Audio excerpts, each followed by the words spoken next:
اب دیکھیں جی اللہ تعالیٰ نے جس پیشن سے توحید کو بیان کیا نا یہاں پہ، اور وہ چیزیں جو کامن آبزرویشن میں آتی ہیں اس زمانے کے انسان کے لیے بھی اور آج کے انسان کے لیے بھی، وہ بیان کی ہے۔ جو میں نے آپ کو سٹارٹ میں کہا تھا سورہ یونس جو ہے آپ سمجھ لیں سورہ توحید ہے، اس کا ڈومیننٹ فیکٹر توحید ہے۔ قل من یرزقکم من السماء والارض، اے نبی ان سے پوچھئے بھلا بتاؤ تو کون ہے جو رزق دیتا ہے تمہیں آسمان سے اور زمین سے، آسمان سے پانی برسا کر اور اس کے ذریعے زمین سے کھیتی اگا کر۔ یہ اس زمانے میں بھی لوگوں کو پتا تھا کہ یہ کوئی بزرگ بابا نہیں بارش برسا سکتا، آج بھی لوگوں کو پتا ہے کوئی نہیں برسا۔ دیکھیں جب بارش نہیں ہوتی سارے بابے فیل ہو جاتے ہیں، ہاں ڈیم خالی ہو جاتے ہیں، بابے فیل ہو جاتے ہیں، اور اللہ کی مرضی بارش دے نہ دے۔ امن یملک السمع والابصار، بھلا بتاؤ کہ کون ہے مالک ہے جو کان اور آنکھوں کا؟ اللہ نے کان بھی بنائے آنکھیں بھی بنائی، کوئی اور مالک ہو ہی نہیں سکتا۔ اچھا مجھے بتائیں یہ بزرگ جب ڈھورے ہوتے ہیں وہ بھی ڈیوائسز لگواتے ہیں، ہاں ان کی آنکھیں جب کمزور ہوتی ہیں کیا انہوں نے اینکیں نہیں لگائی ہوئی؟ جتنے یہ غوث وقت ہے نا اس وقت سب کی اینکیں لگی ہوئی ہیں۔ ہاں الیاس قادری صاحب بھی جب انہوں نے کچھ پڑھنا ہوتا ہے نا وہ کہتے ہیں مجدد بھی ہیں اور غوث وقت بھی ہیں اس وقت بریلویوں کے، اینک لگاتے ہیں۔ کیوں لگاتے ہو اینک؟ تم تو دلوں کے بھی چھپے ہوئے راز جانتے ہو، سامنے چیز آئی بھی نہیں پڑھ سکتے۔ ابھی تو انجینئر صاحب نے اپنا فارمولہ نہیں رکھا میکینیکل انجینئرنگ کا، مشین ڈیزائن کا۔ تم جو اردو میں لکھی ہوئی باتیں ہیں وہ بھی انگریز کی بنائی ہوئی اینک کے بغیر نہیں پڑھ سکتے۔ ہمیں تو کل تک کہتے تھے جی اگر انگریز وہاں میں اڑ سکتا ہے تو بابا کیوں نہیں اڑ سکتا؟ انگریز تو اڑ کے دستا ہے جہاز بہ کے، بابا بھی اڑ کے دسے، مان نہ مانگے۔ تو انگریزوں کی بنائی ہوئی اینکیں لگا کے تم لوگ وہ چیزیں پڑھتے ہو تو ظاہر ہے تم تو مالک نہیں ہو ان آنکھوں کے۔ آج تک کسی بزرگ نے اپنی آنکھیں کمزور ہونے سے روکی ہیں؟ کوئی شخص اپنے بڑھاپے کو ٹال سکتا ہے؟ کوئی پیغمبر بھی نہیں ٹال سکتا اپنے بڑھاپے کو۔ بال سفید ہوئے تو ہو گئے، نظر کمزور ہوئی ہے تو ہو گئی ہے۔ تو یہ چیز ہے، اللہ تعالیٰ فرماتا ہے کہ پوچھ ان سے اے نبی صلی اللہ علیہ وآلہ وسلم کون مالک ہے کان کا اور آنکھوں کا؟ وَمَن يُخْرِجُ الْحَيَّ مِنَ الْمَيِّتِ، اور کون ہے جو مردے میں سے زندہ کو نکالتا ہے؟ بظاہر زمین مردہ ہوتی ہے اس میں سے زندہ کھیتی نکلتی ہے، بظاہر انڈا ہماری کامن آبزرویشن کے اعتبار سے مردہ ہوتا ہے اس میں سے چوزا نکلتا ہے، ویسے تو وہ مردہ نہیں ہے لیکن قرآن چونکہ لٹریچر کی زبان میں کامن آبزرویشن پہ بات کر رہا ہے اس اعتبار سے تو وہ بظاہر ہل جل نہیں رہا، ایک بیج اس کے اندر زندگی ہے لیکن بظاہر مردہ ہے، اس میں سے 6 ارب گنا بڑا درخت نکلتا ہے۔ وَيُخْرِجُ الْمَيِّتَ مِنَ الْحَيِّ،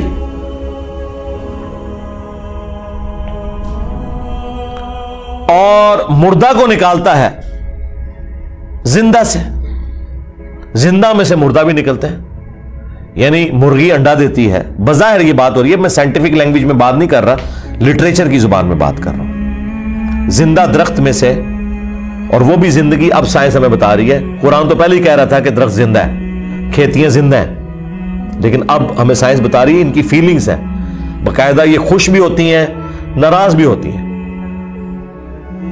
پھول مرجھا بھی جاتے ہیں، ان کے اوپر بھی کیفیات طاری ہوتی ہے۔ تو آپ دیکھیں اسی میں سے وہ بیج نکلتا ہے، وہ بیج آپ بوتے ہیں ایک اور درخت نکل آتا ہے، ایک اور کھیتی نکل آتی ہے۔ وَمَن يُدَبِّرُ الْأَمْرَ، اور کون ہے جو سارے کاموں کی تدبیر فرماتا ہے؟ ظاہر ہے جی بزرگوں کو تو پتہ ہی نہیں، اور جن بزرگوں کو سورج کے سائز کا ہی نہیں پتا وہ سورج کو کیسے کنٹرول کر سکتے ہیں، اور سورجوں کی تعداد بھی نہیں پتا، ان بیچاروں نے یہی سورج دیکھا ہوا ہے۔ یہ تو سائنس بتا رہی ہے نا صرف ملکی وے گلیکسی میں 3 جو ہے وہ 300 ارب سورج ہے ایک گلیکسی کے اندر، اور اس طرح کی 250 ارب گلیکسیز اور ہیں، بزرگوں تو پتہ ہی نہیں تھا۔ تو آپ لاکھ کہتے رہیں گے شاہ شمس تبریز نے بوٹی پون لی سی، دادا کرو کہانیاں ان کی سنیں۔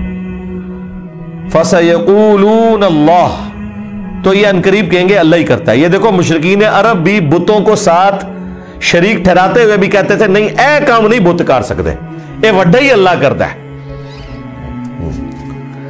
اور یہاں کہہ رہے ہیں بزرگوں کی ڈیوٹیاں لگی ہوئی ہیں، اندازہ کریں۔ فَقُلْ أَفَلَا تَتَّقُونَ، تو اے نبی سے فرماؤ کہ کیا تم ڈرتے نہیں ہو اس شرک کے کام سے؟ اندازہ کریں مشرکین عرب اللہ کو مانتے تھے لیکن اس کے ساتھ شریک ٹھہراتے تھے.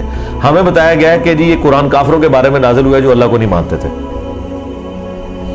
تاکہ آپ کا خیال ہی اس طرف نہ جائے کہ آپ کے بابوں کے بارے میں بھی ان کے ماننے والوں نے وہ عقیدے رکھے ہوئے ہیں جو مشرکین عرب نے اپنے ان بتوں کے ساتھ رکھے تھے، سوائے ایک فرق ہے کہ وہ انہیں چھوٹا آلیہ کہتے تھے. یہ آلیہ نہیں کہتے، اللہ کے بندے کہتے ہیں. ادروائز باقی ساری چیزیں وہی ہیں. اللہ کے نیک بندوں کے نام کے اوپر، فرشتوں کے ناموں کے اوپر انہوں نے بت کھڑے کیے ہوئے تھے.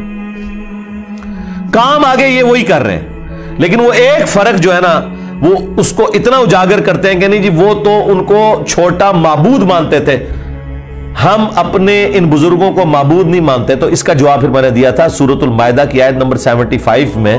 اللہ تعالیٰ نے جیزس کرائسٹ عیسیٰ ابن مریم ان کی ماں کی مثال دے کے کہا ہے کہ ایسی ہستیوں کو پوجتے ہو جو نہ تمہارے نقصان کے مالک ہیں نہ نفع کے.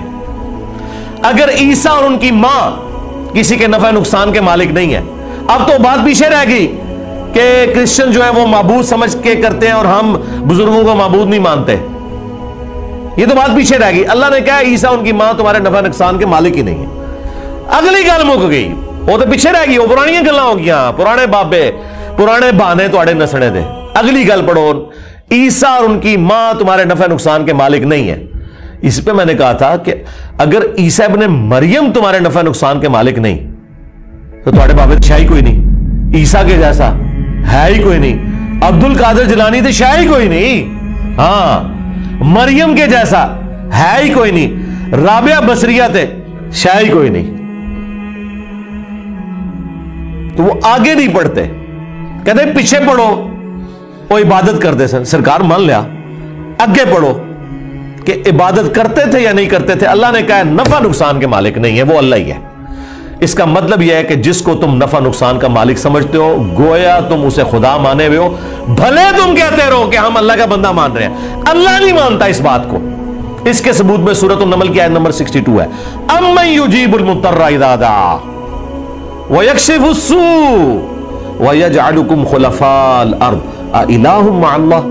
بھلا بتاؤ تو کون ہے جو مصیبت اور پریشانی میں گھرے ہوئے شخص کی فریاد کو سنتا ہے اور اس سے اس کی تکلیف کو دور کر دیتا ہے اور تمہیں زمین پر اگلوں کا خلیفہ کرتا ہے. االہ مع اللہ، کیا اللہ کے ساتھ کوئی اور معبود بھی ہے جس کی یہ کوالٹی ہو؟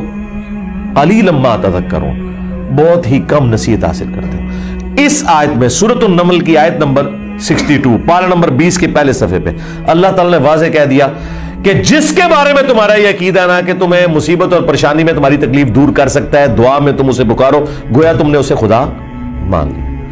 وہ اگلے دن وہ پاپا جانی کہہ رہے تھے کہ ڈسپرین کی گولی اگر مشکل کشا ہے تو شیخ عبد القادر جیلانی نہیں. سرکار ڈسپرین کی گولی جب ہم کھاتے ہیں تو سر درد دور ہوتا ہے. عبد القادر جیلانی نو چٹ کے بھی ویکھ لو تہاڈا سر درد نہیں دور ہونا. ہاں ذہن میں رکھیے گا. اگر کوئی نہیں مانتا میں تھوڑی اور ورسٹ مثال دیتا ہوں.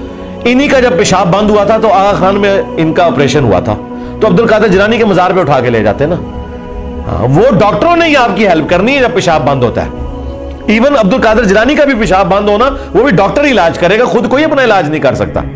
سیدھی سی بات ہے. تو مثالیں ہی دیتے ہیں ظاہری اسباب، ادویات، یہ اللہ تعالیٰ نے ان کے ساتھ چیزیں جوڑی ہوئی ہیں. تو میں نے ان کو اگلی مثال دی ہے کہ ویل مچھلی 1.5 گھنٹے تک اپنا سانس روک سکتی ہے. لے آؤ سارے بابے 1.5 گھنٹے ایسے سمندر ہی سٹیں گے انہوں نے. ظاہر ہے یہ کہتے ہیں نا کہ بزرگان دین جو ہے وہ مطلب یہ انگریزوں سے بھی بہتر ہے تو جانوروں سے بھی بہتر ہوں گے، یا منو کہ تواڈے سارے بابے ویل مچھلی تو بدتر نے. اڑنے کا نہیں کہہ رہے، اڑتے نہیں سکتے ہو، چلو ایسا روکا گے نا، جانتے چھوٹے نا. 1.5 گھنٹے ایسے سمندر ہی سٹیں گے